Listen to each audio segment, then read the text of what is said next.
Baruch haba Adonai, Hosana Baruch Adonai. Mulia, Engkau mulia, ajaib, Engkau ajaib. Yesus Sang Raja mulia, Yesus Sang Raja mulia.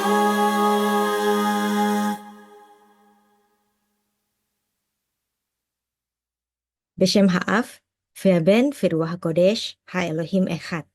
Di dalam nama Bapa dan Putra dan Roh Kudus, Allah yang Esa. Amin.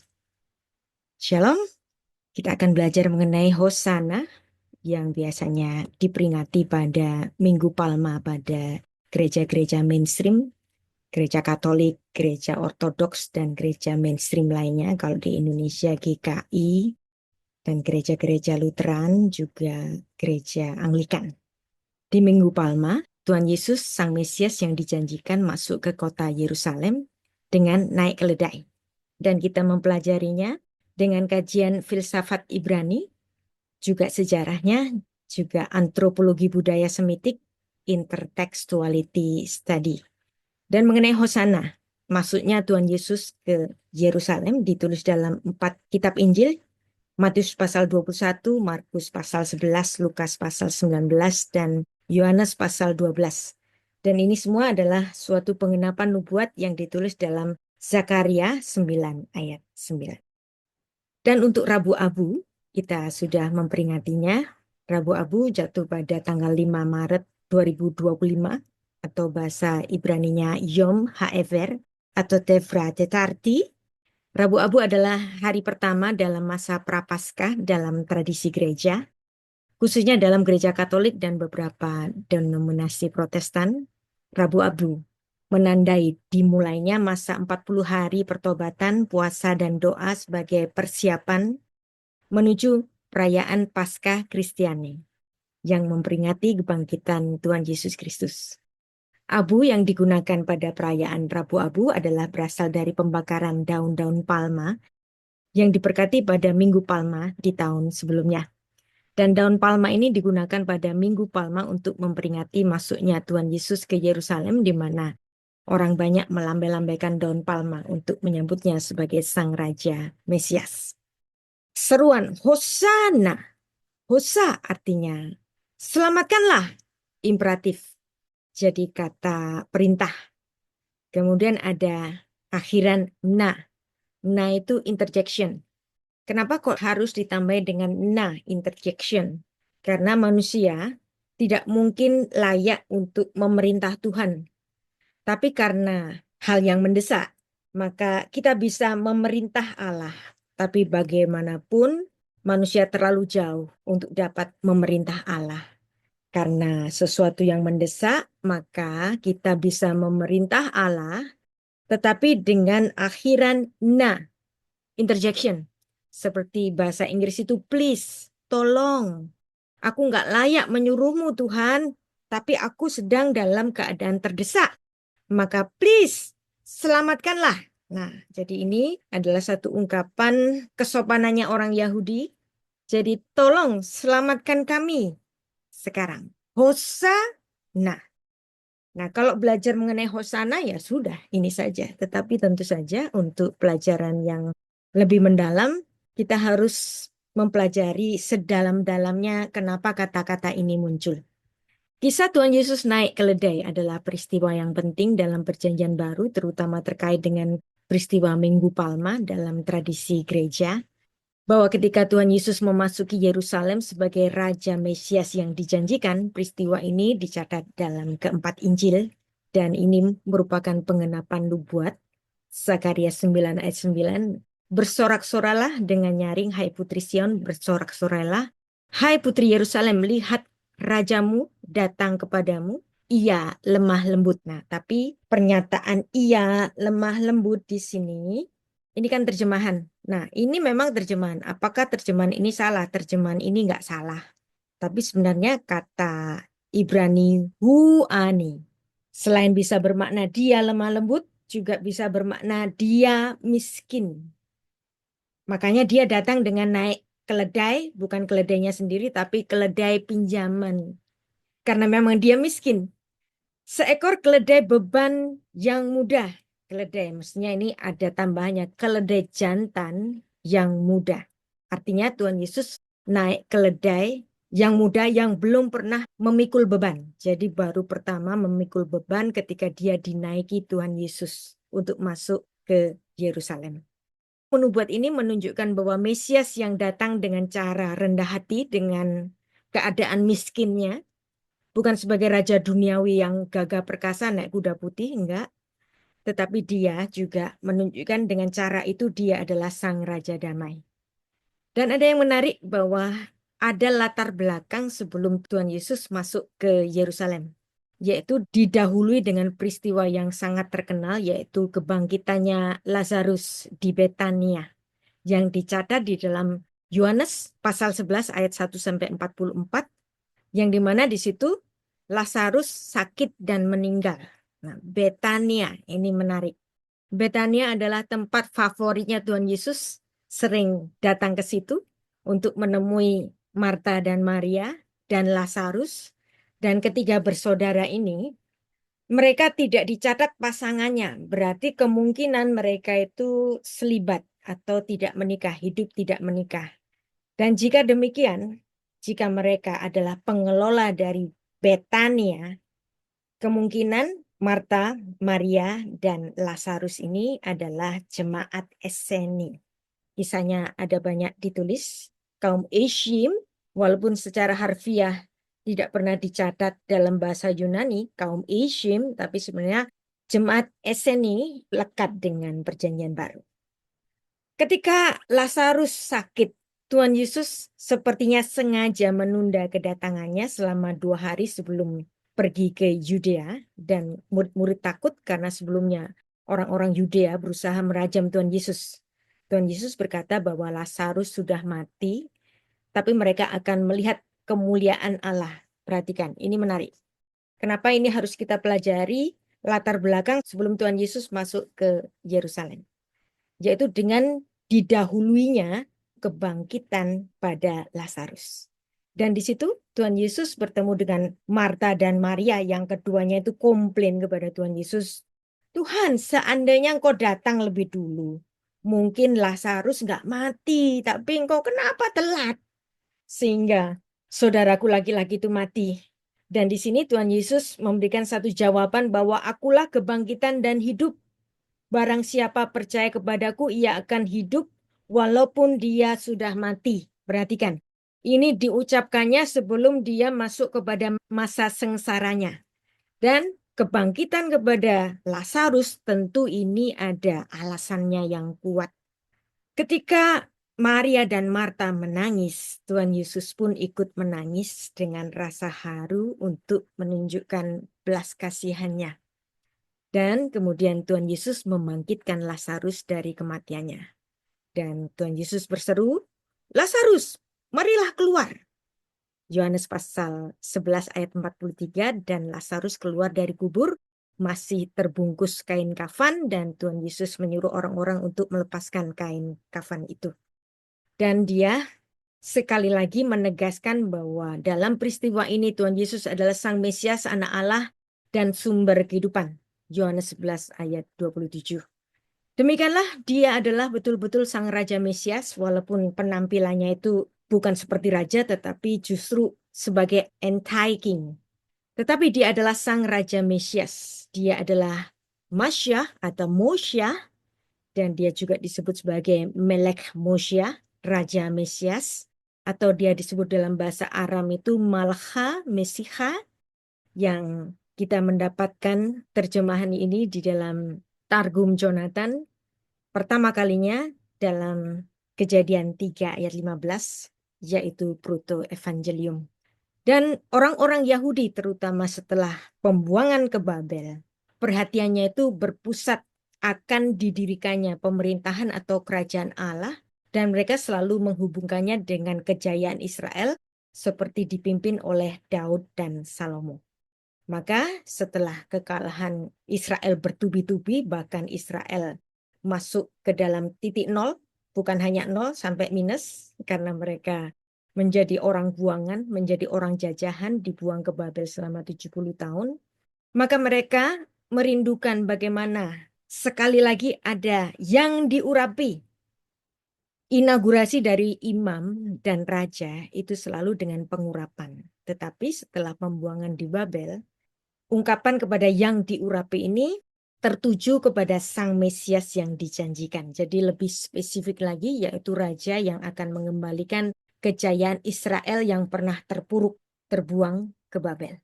Dan ketika Tuhan Yesus melayani di bumi, dia bertanya kepada Simon Petrus, Simon Petrus, menurutmu siapakah aku ini? Maka jawab Simon Petrus, engkau adalah Sang Mesias, Anak Allah yang hidup. Dan Tuhan Yesus membenarkan jawaban dari Simon Petrus ini, tetapi Tuhan Yesus pada saat itu masih melarang muridnya untuk mendeklarasikan bahwa gurunya adalah Sang Mesias yang dijanjikan. Karena ini akan menimbulkan kesalahpahaman.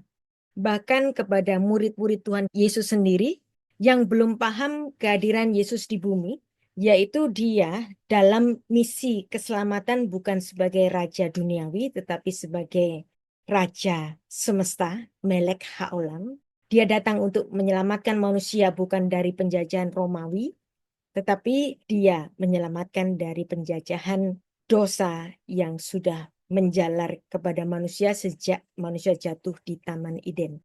Dan seperti yang ditulis dalam Kejadian 2 ayat 17 dan Roma 6 ayat 23, upah dosa adalah mati. Matinya bukan mati biasa, bukan mati secara ragawi saja, tetapi mati secara kekal.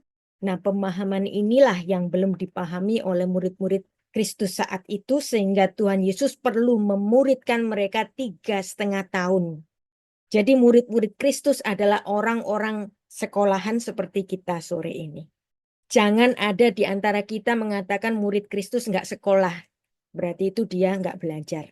Murid-murid Kristus adalah orang-orang sekolahan karena setidaknya mereka sudah lulus dari Beit Talmud. Setelah itu mereka dipilih oleh Tuhan Yesus, dan Tuhan Yesus ini adalah Allah yang inkarnasi. Berarti dia adalah guru dari segala guru. Kalau ada pendeta bilang murid-murid Yesus nggak sekolah, berarti dia melecehkan Tuhan Yesus sebagai Sang Guru Agung. Sekarang S2 itu 2 tahun. S3 itu 3 tahun. Ini murid-murid Kristus dimuridkan oleh Allah yang inkarnasi, Raja segala raja, guru segala guru, bahkan Yesus Kristus adalah Sang Firman. Bagaimana mungkin murid Yesus dibilang nggak sekolah gara-gara mereka berprofesi sebagai sang nelayan? Itu adalah pendapat yang sangat salah, yang sering dikhotbahkan utamanya itu biasanya oleh pendeta-pendeta karismatik untuk membenarkan mereka yang nggak sekolah. Murid-murid Kristus adalah orang yang sangat terpelajar, apalagi gurunya adalah Maha Guru Allah yang inkarnasi. Mengenai siapa Sang Mesias, orang-orang Yahudi itu seringkali terkecoh, salah paham, salah kira. Yang pertama dikira sebagai Sang Mesias itu adalah Yehuda HaMakabi atau Yudas Makabe. Karena dianggap Yudas bisa mengalahkan dinasti Selekus, mungkin ini adalah Mesias yang dijanjikan. Tetapi Yudas HaMakabe ini kemudian tewas terbunuh dan tampaknya dia bukan Mesias yang dijanjikan. Setelah Yesus juga tewas terbunuh, dianggapnya orang-orang Yahudi demikian, makanya orang-orang Yahudi rabbinik sampai hari ini tidak percaya Yesus adalah Sang Mesias karena dianggap Yesus mati kok. Padahal Yesus bangkit, tetapi bagian yang ini mereka nggak terima, makanya mereka masih menunggu-nunggu Mesias yang dijanjikan. Bahkan setelah Tuhan Yesus naik ke surga, itu ada satu sosok yang namanya Simeon Bar Khokhbah, yang dia muncul pada sekitar tahun 135 Masehi, yang berani melawan Emporium Romawi yaitu Kaisar Hadrian. Dianggap oleh Rabi Akiva bahwa Simeon Bar Khokhbah ini adalah Mesias yang dijanjikan. Tetapi ternyata Simeon Bar Khokhbah ini juga tewas di tangan Emporium Romawi, termasuk Rabi Akiva juga. Maka dengan pemahaman ini, kalau bisa mati dihukum oleh penjajah itu berarti bukan Mesias yang dijanjikan, bahkan termasuk kepada Yesus sendiri. Dan ini ada dalam tulisan dari Rabbi Moshe Ben Maimon dalam bukunya yang berjudul Hilchot Melachim. Itulah yang membuat orang-orang Yahudi rabbinik sampai hari ini tidak dapat menerima Yesus Kristus sebagai Mesias yang dijanjikan. Karena dianggap tewas di tangannya musuh. Tetapi bagi kita, berbahagialah kita dapat memahami bahwa Yesuslah Mesias yang dijanjikan.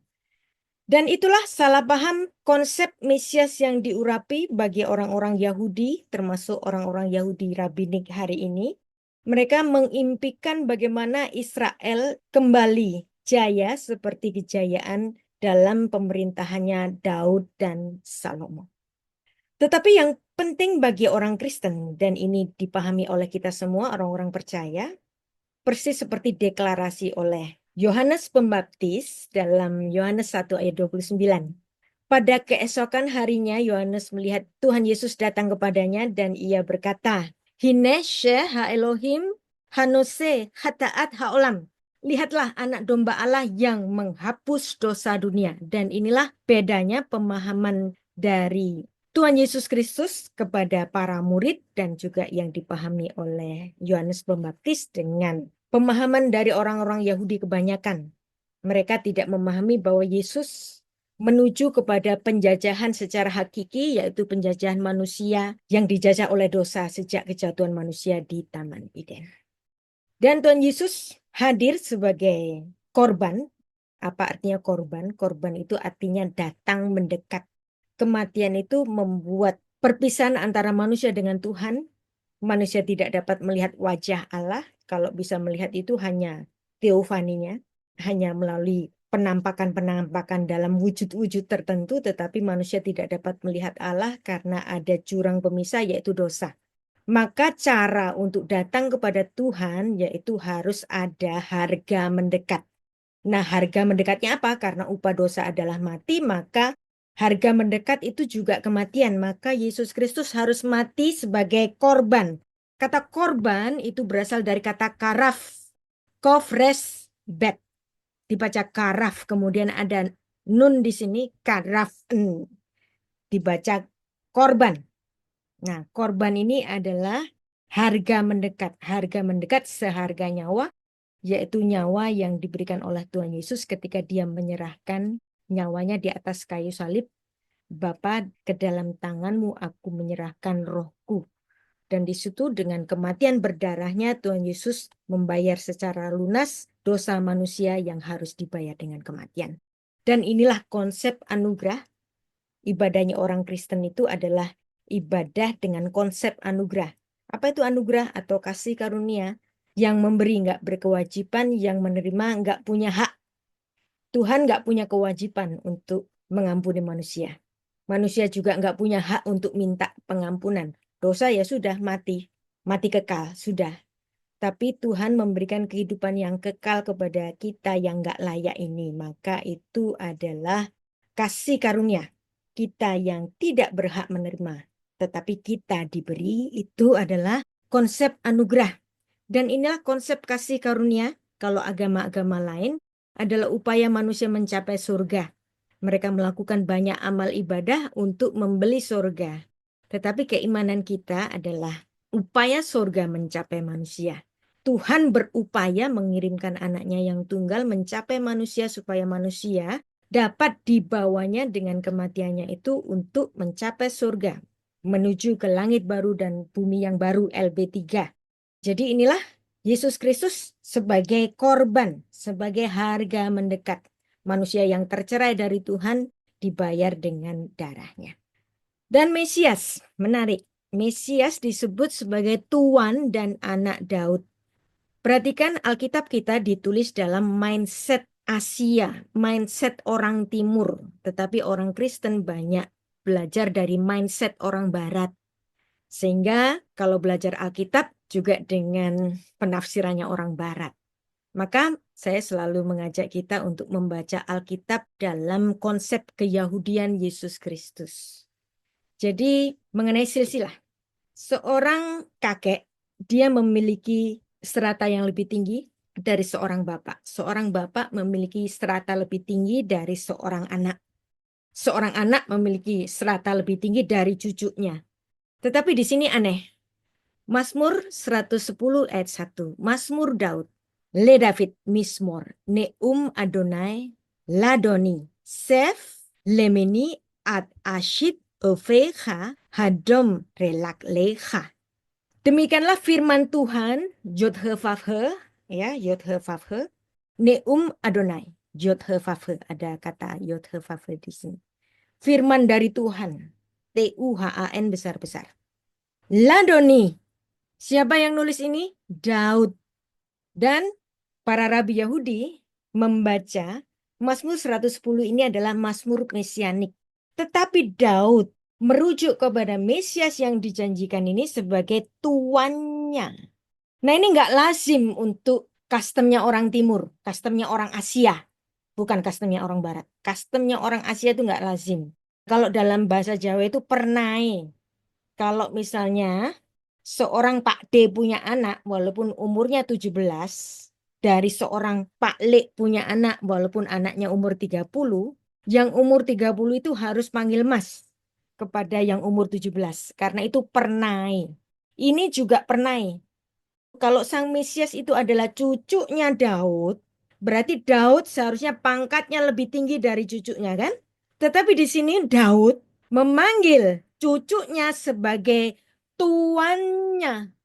Wow. Dan Daud ini bukan sembarangan. Dia adalah seorang raja Israel yang dianggap legit daripada Saul.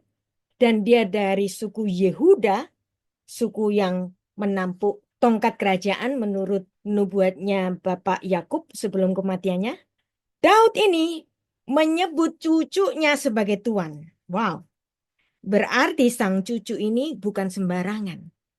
Enggak bisa tidak. Dia adalah Allah yang inkarnasi sehingga Daud harus memanggil cucunya sebagai tuannya.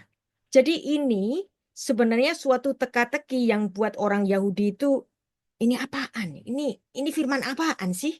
Nah, jadi inilah bahwa memang dalam dinasti Daud, suku Yehuda, tongkat kerajaan tidak akan berlalu dari dinasti Yehuda.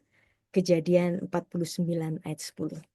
Maka ketika Tuhan Yesus bercakap-cakap dengan para ahli Taurat dan orang-orang Farisi, mereka tentu saja paham sekali isi tanah Ibrani. Maka Tuhan Yesus bertanya kepada orang-orang Farisi itu, jika Daud menyebut dia tuannya, dia sang Mesias yang dijanjikan itu tuannya, bagaimana mungkin dia cucunya pula? Nah, Ben itu bisa bermakna anak, bisa bermakna cucu. Gimana mungkin dia itu cucunya pula? Gimana mungkin? Nah, ini kan kalau anak ini kan terjemahan Ben. Dan sebenarnya ada kebingungan juga bagi orang-orang Farisi saat itu dan sebenarnya saat itu mereka tahu jawabannya. Mereka dalam hatinya itu sebenarnya sudah tahu. Tapi mereka mulutnya terkunci bungkam. Kenapa? Karena mereka nggak mau admit. Karena kalau admit akan keluar kata-kata, itu engkau ya Tuhan Yesus. Seperti perkataan, seperti pengakuan dari Petrus tadi kan. Nah, tapi di sini orang-orang Farisi nggak mau admit. Dalam tradisinya orang Yahudi, ini menarik. Tradisinya orang Yahudi menganggap Mesias yang dijanjikan itu 2 kali datang. Dan hal ini merupakan penggenapan nubuat, yaitu tipe Raja Mesianik yang pertama, Mesias ben Yosef, dia yang datang sebagai orang miskin, Raja Damai, itu memenuhi Zakaria 9 ayat 9 sampai 10. Itu makanya Mesias ben Yosef. Kemudian kedatangan Mesias yang kedua, yaitu Mesias ben David, ini adalah sang raja yang menang di dalam peperangan. Dan ini memenuhi Zakaria pasal 14 ayat 2 sampai 4. Maka orang-orang Yahudi rabbinik percaya bahwa sang Mesias yang dijanjikan itu 2 kali datang. Ini menarik. Bukankah ini mirip dengan apa yang kita percayai? Tuhan Yesus pernah datang sebagai Mesias yang miskin, bahkan dia lahir di kandang domba. Bahkan untuk masuk ke Yerusalem dia naik keledai, bukan keledai sendiri, keledai pinjaman. Jadi benar-benar dia datang sebagai orang miskin. Tetapi kita semua juga percaya kan bahwa nanti dia akan datang kembali kedua kalinya sebagai Sang Raja Mesias. Dan itulah Mesias ben David yang telah memenangi peperangan yang bukan naik keledai lagi tetapi naik kuda putih. Dan itu ditulis dalam kitab Wahyu. Jadi orang-orang Yahudi percaya ada dua macam Mesias, yaitu Mesias ben David dan Mesias ben Yosef. Itulah sebabnya ya nanti kitab Injil menulis dua macam silsilahnya Tuhan Yesus Kristus. Dan mengenai Mesias ben Yosef ini juga ada di dalam terjemahannya orang Yahudi Rabinik, rabi yang mereka sangat hormati yaitu Rashi, Rabi Shelomo ben Itzaki, dan kemudian Nahmanides. Kemudian ada Saadia Gaon, percaya ada Mesias yang pertama itu datang sebagai orang miskin, Mesias ben Joseph, dan juga ada Mesias ben David sebagai Malcha Mesiha. Dia datang dengan kemuliaannya. Dua kali datang. Itulah sebabnya bukan kebetulan Matius 1 ayat 1 jelas menuliskan inilah silsilah Yesus Kristus anak Daud ben David. Berarti Yesus Kristus ini adalah Moshe ben David. Sefer Toledot Yeshua HaMashiach ben David ben Abraham. Dan ini menemui kriteria Mesias ben Yosef. Kemudian ada dalam Lukas pasal 3 ini menarik. Ya, secara eksplisit dituliskan ketika Tuhan Yesus memulai pekerjaannya, ia berumur kira-kira 30 tahun menurut anggapan orang. Nah, ini kan terjemahan. Ia terhitung sebagai anak Yusuf. Anak Yusuf itu apa? Ben Yosef. Itulah kenapa Alkitab Perjanjian Baru mencatat dua macam silsilah. Yang silsilah Matius pasal 1, silsilah menurut garis dari Salomo, dan kemudian Lukas pasal 3 adalah silsilah menurut garis dari Nathan, putra Daud. Dua-duanya putra Daud. Ini menjadi suatu tanda, suatu pernyataan bahwa Yesus Kristus dinyatakan sebagai Mesias ben Joseph dan Mesias ben David. Ada yang mengejek kita, biasanya para polemikus muslim dalam perdebatan agama di YouTube, ya biasanya kan begitu. Wah ini Lukas pasal 3 ini salah. Kan Yesus katanya lahir dari Roh Kudus kan? Berarti Yusuf itu bukan bapak biologisnya Yesus kan? Nah, tapi kenapa kok nama Yusuf itu ditulis? Ditulis sebagai Yesus atau Yehoshua ben Yosef, berarti kitab Injilmu salah. Nah, ya biasa namanya juga lagi perang-perangan. Mereka berargumentasi apa saja untuk mencari kesalahan yang mereka anggap kesalahan, tapi ini bukan kesalahan. Kenapa kok mereka mengejek demikian? Karena mereka tidak memahami satu hukum Yahudi yang namanya imuts atau mispat habanim. Dalam hukum Yahudi yang ditulis dalam kitab tradisinya orang Yahudi, misalnya dalam Sanhedrin 19b, Shekol hamegadel yatom betok beito, heela alaf hakatuf keilu yaldu. Barang siapa mengasuh anak yatim yang nggak punya bapak di rumahnya, maka dia terhitung sebagai bapak yang melahirkannya. Juga ditulis di dalam Shemot Rabbah, pasal 46 ayat 5, mengatakan hamegadel af velo hamolit. Dia terhitung sebagai bapaknya walaupun dia tidak melahirkannya. Ini adalah hukum imuts, hukum mispat habanim yang kemudian dibahas oleh Rabbi Shaul di dalam Roma 8 ayat 14 sampai 17. Jadi istilah huiotesia atau adopsi di dalam Perjanjian Baru itu bukan karang-karangan dari Rasul Paulus, tetapi ini merujuk kepada hukum Yahudi yang namanya imuts atau mispat habanim. Maka dengan latar belakang hukum ini, penulisan bahwa Yesus terhitung sebagai anak dari Yusuf, Yehoshua ben Yosef, itu dibenarkan secara hukum Yahudi. Mereka mau ngetawain apa? Mereka tidak paham hukum Yahudi. Maka penting kita mempelajari Perjanjian Baru di dalam konsep keyahudian Yesus Kristus. Banyak sekali pastor-pastor Indonesia kalau lulusan luar negeri udah ngomongnya ke Inggris gitu, ya kan? Tetapi tidak mengerti keyahudian Yesus Kristus. Penting bagi kita untuk memahami keyahudian Yesus Kristus yang sama-sama dengan kita, sama-sama orang Asia. Kristen itu bukan agama bule. Kristen bukan agama dari Barat. Memang kita banyak sekali diberkati oleh para misionaris Barat, ya, dan mereka memiliki jasa yang besar. Dan teologi Barat tetap baik, ya. Jadi saya bukan melecehkan teologi Barat, tetapi sore ini kita memperlengkapi wawasan kita dengan keyahudian Yesus Kristus yang sama-sama orang Asia seperti kita. Jadi inilah Raja Mesianik yang datang pertama kali sebagai Mesias ben Yosef, Raja Damai, Raja yang miskin, Mesias yang miskin, pemenuhan Zakaria 9 ayat 9 sampai 10. Dan di sini bersorak-soralah dengan nyaring, hai putri Sion, bersorak-soralah, hai putri Yerusalem, lihat rajamu datang kepadamu, ia adil, dia jaya, ia lemah lembut. Nah, ini lemah lembut ini kan terjemahan. Terjemahan ini nggak salah ya.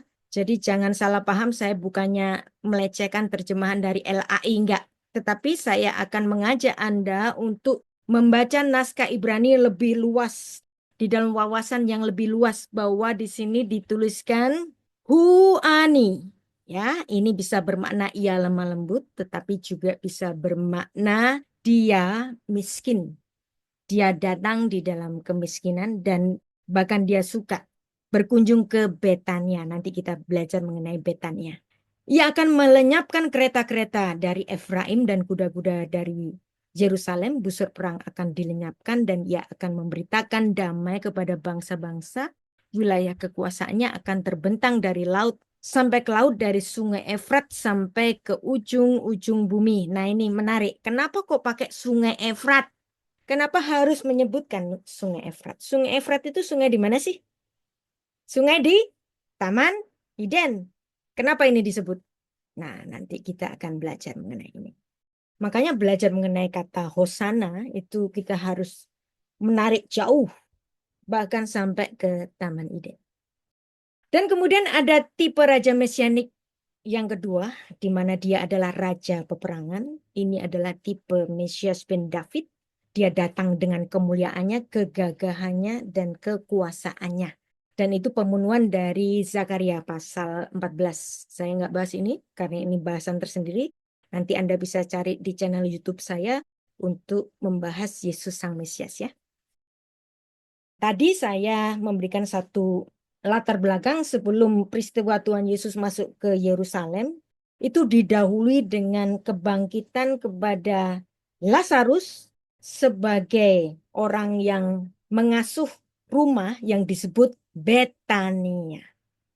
Kemudian karena ada banyak para petinggi Yahudi itu marah-marah dan ingin membunuhnya, maka kemudian Tuhan Yesus ret-ret sedikit. Tapi kemudian Tuhan Yesus datang lagi, datangnya kemana? Ke Betania. Kenapa sih kok bolak-balik Betania terus? Dan di situ dia menerima pengurapan dari seorang perempuan, yaitu Maria, saudara dari Lazarus, yang sudah dia bangkitkan pada Yohanes pasal 11. Di pasal setelahnya, Yohanes pasal 12, di sini ada perempuan yang disebut namanya, kan ada juga yang nggak disebut namanya kan? Tapi di sini menarik, disebut namanya. Dia adalah Maria, saudara dari Marta dan Lazarus.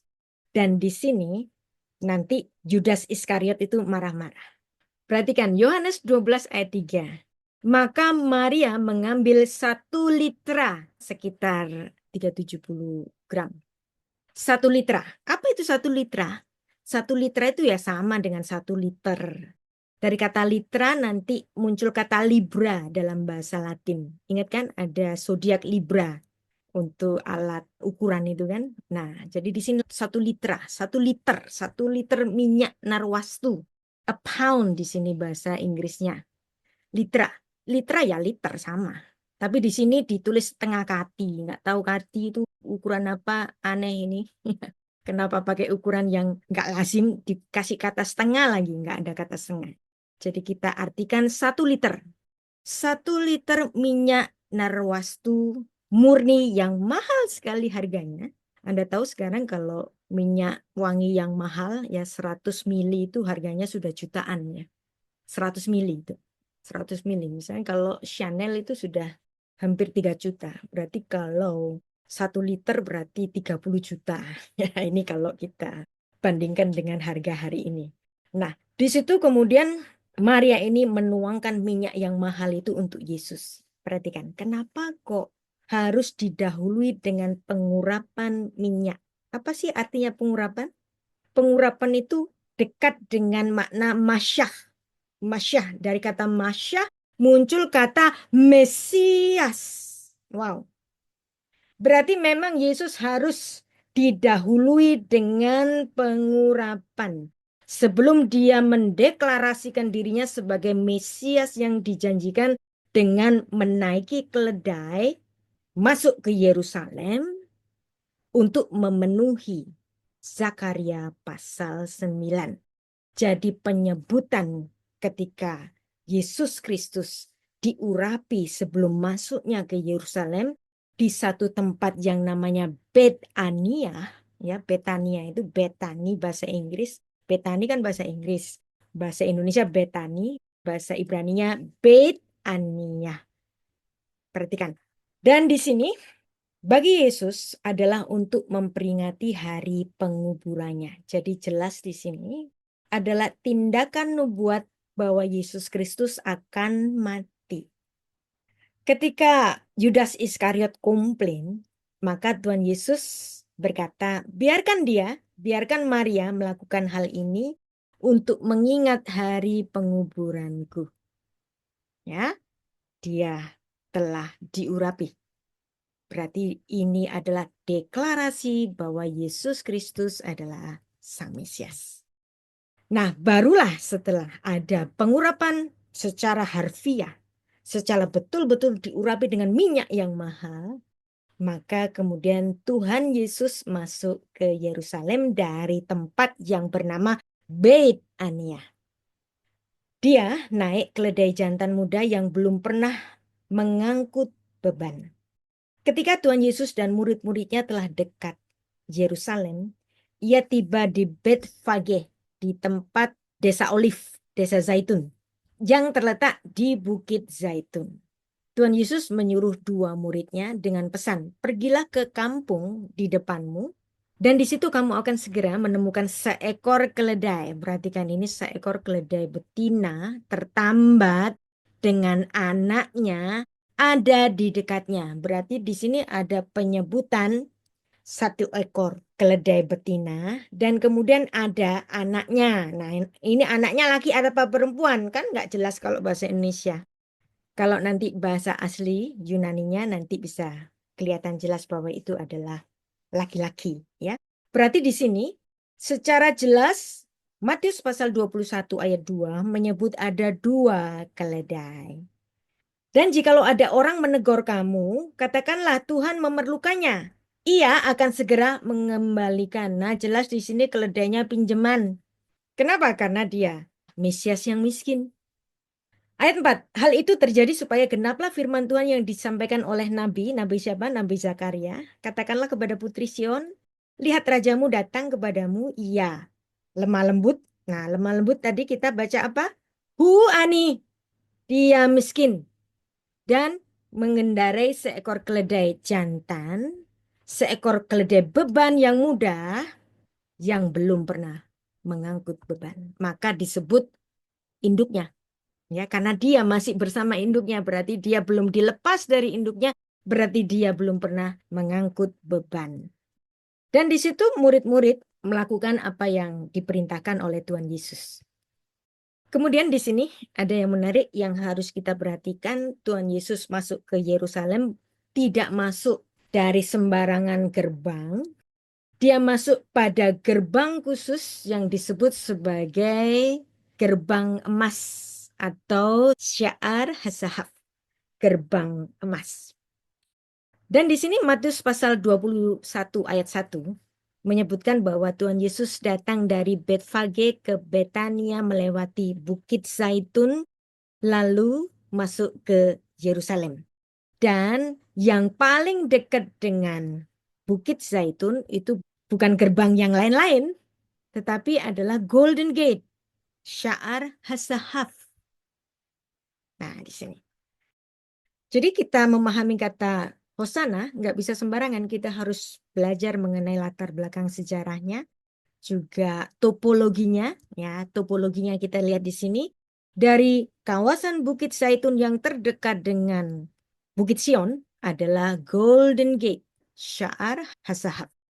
Jadi Golden Gate adalah satu-satunya gerbang yang mengarah langsung ke kompleks Bait Suci, tempat Tuhan Yesus pergi setelah masuk ke kota. Dan di sini juga dicatat dalam Yeskiel 44 ayat 1-3 dan juga Mazmur 118 sampai 26. Ungkapan diberkatilah dia yang datang di dalam nama Tuhan. Kami memberkati engkau dari dalam rumah Tuhan. Dan ayat ini dikutip oleh orang banyak ketika menyambut Tuhan Yesus saat masuk ke Yerusalem. Jadi inilah Sya'ar Hasahaf. Anda pernah ke Yerusalem? Kalau Anda masuk ke Yerusalem dan menuju ke Sya'ar Hasahaf, yaitu Golden Gate, nah ini keadaannya itu tertutup. Orang nggak bisa masuk ke sini. Dan itu hingga sekarang, bahwa gerbang emas itu tetap tertutup. Inilah gerbang yang dahulu Tuhan Yesus itu masuk. Nubuat dalam Yeskiel pasal 44 ayat 1-3 itu diyakini mengacu kepada kedatangan Sang Mesias melalui gerbang ini. Kita baca ayatnya, lalu ia membawa aku kembali ke pintu gerbang luar dari tempat kudus, menghadap ke sebelah timur gerbang itu tertutup. Tuhan berfirman kepadaku, gerbang ini harus tetap tertutup, jangan dibuka. Jangan ada orang masuk dari situ sebab Tuhan Allah Israel sudah masuk melalui gerbang itu, sebab gerbang itu harus tetap tertutup. Dan gerbang inilah yang dimasuki oleh Tuhan Yesus. Itulah kenapa gerbang emas ini masih tertutup untuk memperkuat keyakinan banyak orang bahwa suatu hari nanti ini orang-orang Yahudi Rabini kan nungguin Mesias yang dijanjikan itu datang dan mereka yakin bahwa Mesias yang dijanjikan itu akan masuk melalui Golden Gate, Sya'ar Hasahaf. Dan kembali kita belajar mengenai kronologi. Harus saya ulang-ulang supaya Anda ngeh di sini ya. Sebelum Tuhan Yesus masuk ke Yerusalem, Tuhan Yesus berkunjung ke Betania untuk apa? Untuk membangkitkan Lazarus di Betania. Dan mukjizat ini mengguncangkan orang-orang Israel. Banyak orang percaya tetapi membuat orang-orang Farisi, ahli-ahli Taurat menjadi gusar. Dan mereka berikhtiar untuk membunuh Yesus Kristus. Maka Tuhan Yesus retret sebentar pergi ke Efraim untuk menghindari ancaman. Tetapi ketika waktunya tiba, Tuhan Yesus harus muncul. Muncul, datang lagi ke Betania, ketemu sama Simon Sikusta di rumahnya Simon Sikusta, dan di situ datanglah Maria untuk mengurapi Tuhan Yesus dengan minyak narwastunya yang mahal itu 1 liter. Ya, ingat 1 liter, nggak ada itu setengah kati. Bingung kita apa itu ukuran kati, sampai hari ini orang nggak pernah pakai ukuran kati kan. Ya udah pakai liter aja, kenapa sih, gampang kan liter gitu kan. Dan ini dikritik oleh Judas Iskariot, tapi Tuhan biarkan dia melakukan untuk mengingat penguburanku. Dan kenapa harus Betania? Betania, Beit itu rumah. Ani, ingat tadi apa artinya Ani? Ani itu artinya miskin. Maka Betania adalah the house of the poor.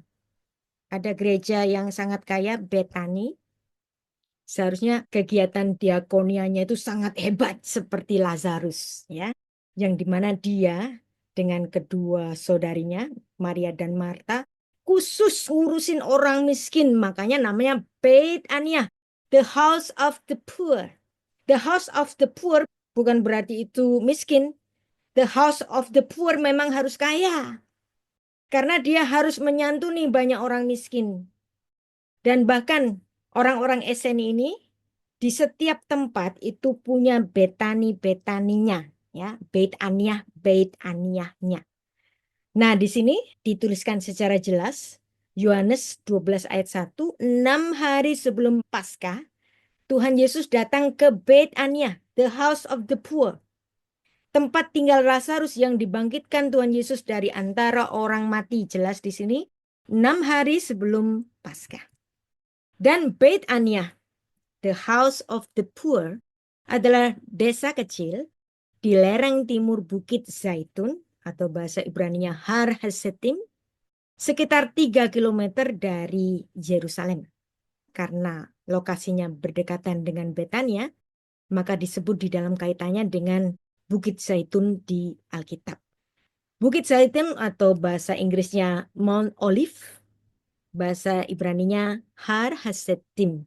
Puncaknya tertingginya itu sekitar 830 meter, di mana dapat memandang ke bawah ke Yerusalem dan dapat juga melihat Bait Allah melalui lembah Kidron dan kolam Siloam.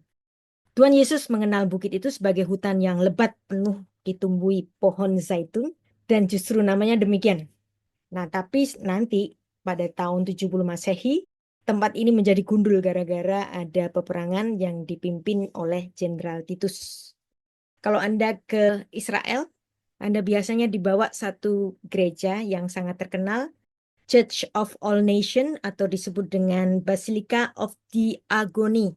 Karena di sini ada Taman Getsemani di sebelahnya, tempat Yesus merasakan penderitaannya, bahkan sampai berpeluh darah di sini.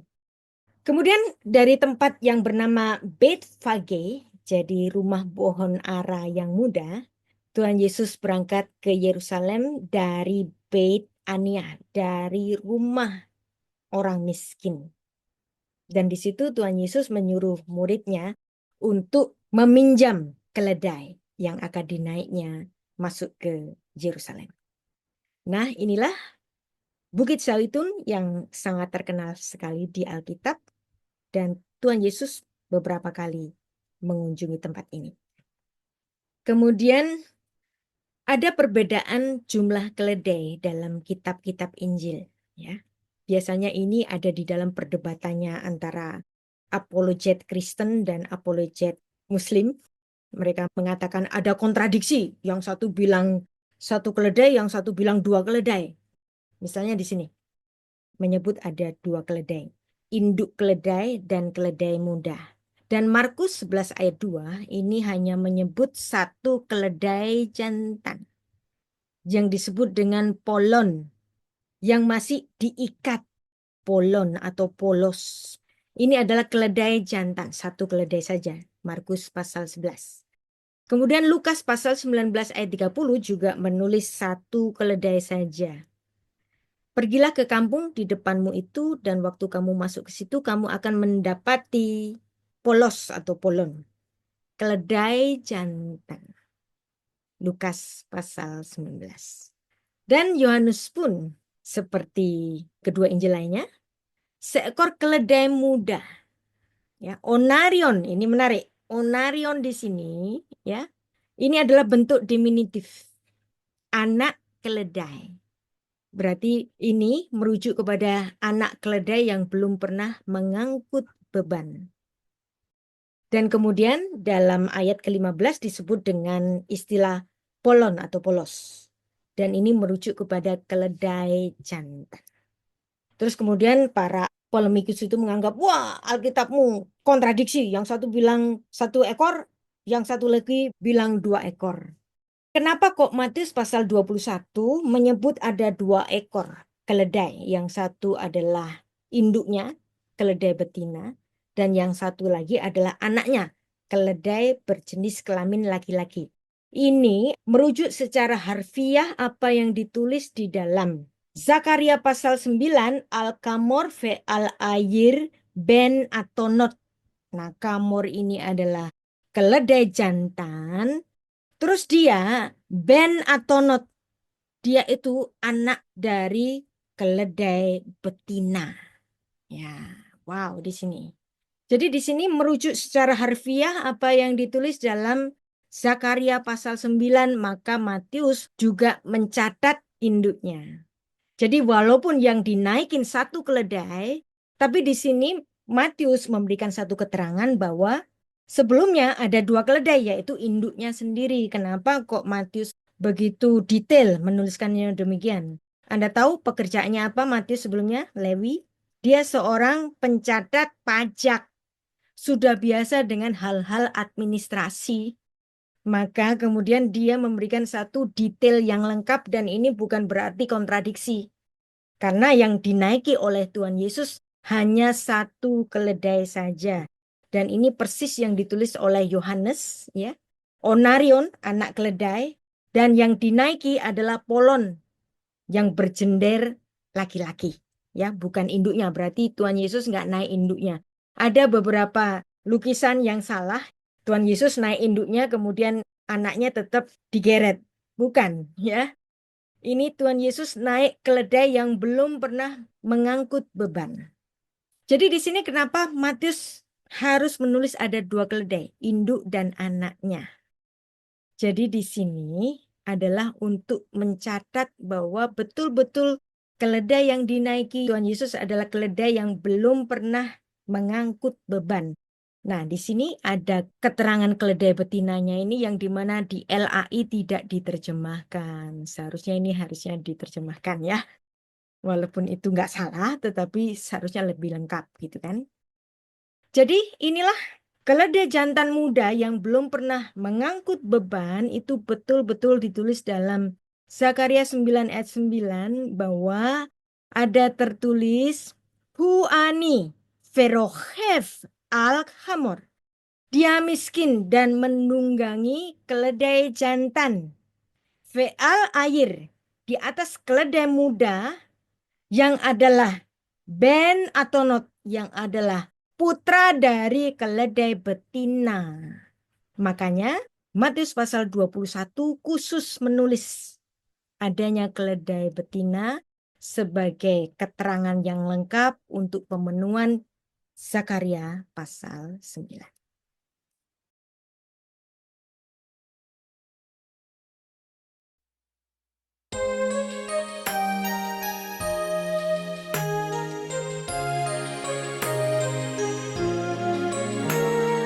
Gemuruh sorak-sorai menyambut Dialah Sang Raja. Banyaklah orang yang mengikutnya berseru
Kamu